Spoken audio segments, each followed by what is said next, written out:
नमस्कार दोस्तों। आज मैं लाया हूँ आपके लिए व्यवसाय के प्रकार की जानकारी। आज मैं बैंक गया था। बैंक में मैंने लोन के लिए बैंक मैनेजर से बात करी। तो उन्होंने पूछा कि आपका व्यवसाय क्या है, आप किस प्रकार का व्यवसाय करने वाले हैं। तो मैंने सोचा आप लोगों के साथ भी उस विचार को साझा करूं, क्योंकि बैंक मैनेजर यही चीज़ देखकर हमें लोन देने वाला है कि हम किस प्रकार का व्यवसाय कर रहे हैं। तो जब मैं वापस आ रहा था तो अलग-अलग तरह के कुछ मैंने आपकी व्यवसाय देखे। जैसे एक चॉकलेट बनाने की दुकान थी, जहाँ पे चॉकलेट वो जो दुकानदार था वो बनाता था। उसके बाद एक दुकानदार था जो फल बेचता था। एक और दुकानदार मैंने देखा जो ड्राइविंग स्कूल चलाता था, मतलब ड्राइविंग स्कूल था, दुकानदार तो नहीं था, लेकिन ड्राइविंग स्कूल चलाता था वो कुछ।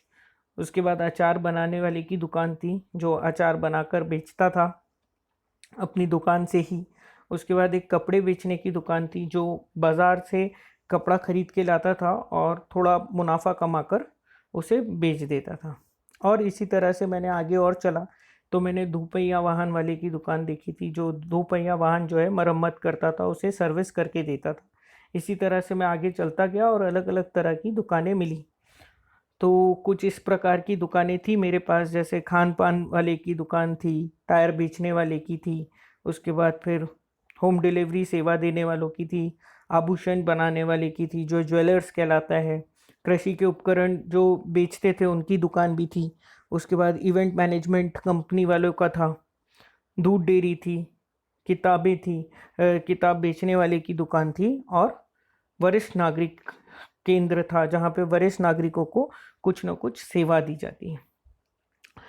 तो जब मुझे पता चला कि अलग अलग प्रकार की जो दुकानें होती हैं अलग अलग कार्य कर रहे होते हैं, तो उनको अलग अलग तीन भागों में बांटा जाता है। जैसे जो चॉकलेट बना रहे थे या अचार बना रहे थे या खान पान बेच रहे थे या आभूषण बनाकर बेच रहे थे या दूध डेयरी थी, ये सभी लोग उत्पादक कर रहे थे, तो इसलिए वो उत्पादन में आते हैं। उसके बाद जो लोग व्यापार कर रहे थे, मतलब सिर्फ लाकर और बेच रहे थे, वो लोग बेचने में आते हैं।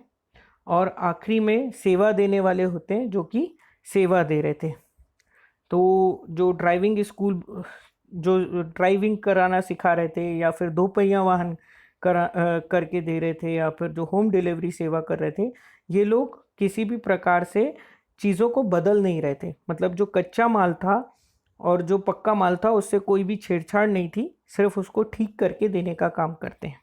अगर आप उत्पादन की बात करते हैं तो उत्पादन में क्या होता है कि हम किसी भी चीज़ को, कच्चा माल को ले जाके देते हैं और वो फिर बदल कर पक्का करके कोई चीज़ बना देते हैं। जैसे मान लीजिए मैं लकड़ी दे के गया और उसने उसको काट के और मेज़ बना दी या टेबल बना दिया। जो व्यापारी होते हैं वो सिर्फ और सिर्फ क्या करते हैं, चीज़ों को लेते हैं और वैसा का वैसे ही बेच देते हैं। मान लीजिए मैंने शर्ट खरीदी एक, तो शर्ट जो है वो खरीद के और मैंने सिर्फ बेच दी।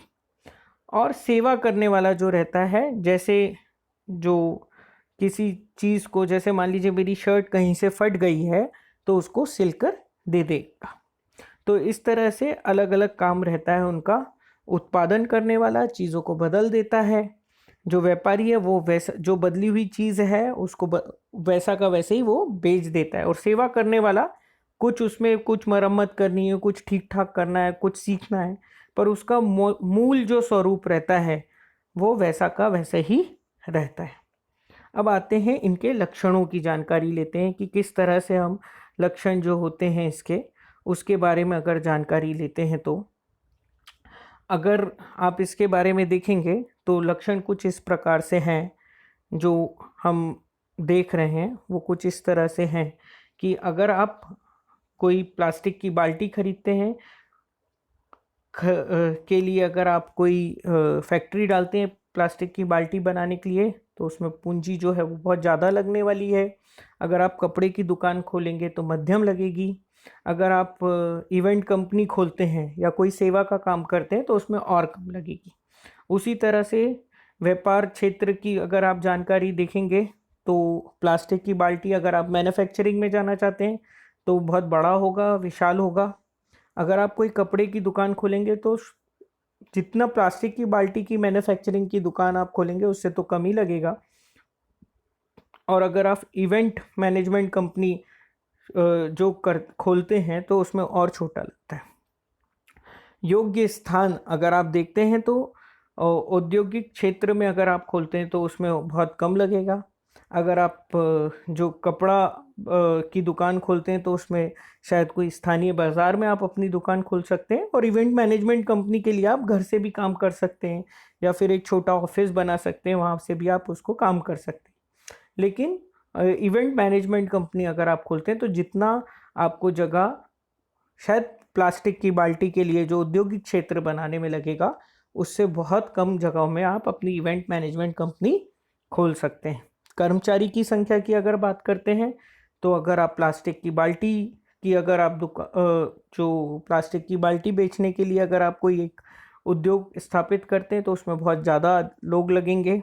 अगर आप कपड़े की दुकान खोलते हैं तो उसमें शायद और कम लगेंगे, और इवेंट मैनेजमेंट कंपनी में और कम लग सकते हैं। उसी तरह से वितरण, मतलब आप अपना सामान ग्राहकों तक कैसे पहुंचा सकते हैं।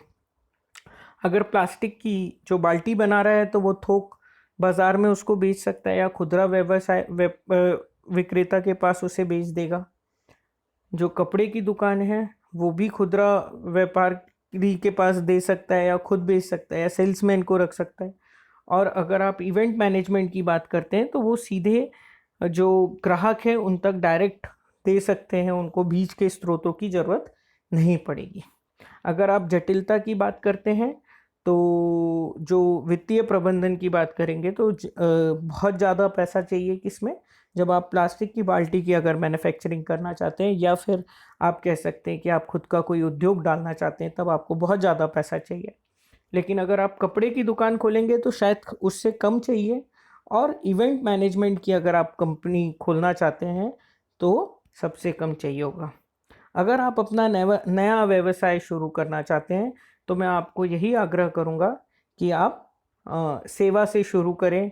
कुछ छोटी चीज़ खोलें, पहले आप सर्विस करें और ज़्यादा अपने आप को निपुण करें बिजनेस करने में। फिर धीरे से आप कपड़े की दुकान जैसे आप व्यापार में आएँ, और फिर अगर आप कुछ अच्छा करना चाहते हैं तो फिर आप थोक जो विक्रेता बन सकते हैं या फिर जो बड़े बड़ी दुकान होती हैं वो कर सकते हैं। और अगर और बड़ा आपको करना है तो आप खुद की एक मैन्युफैक्चरिंग यूनिट भी डाल सकते हैं। धन्यवाद। आशा करते हैं आपको ये सेशन पसंद आया होगा।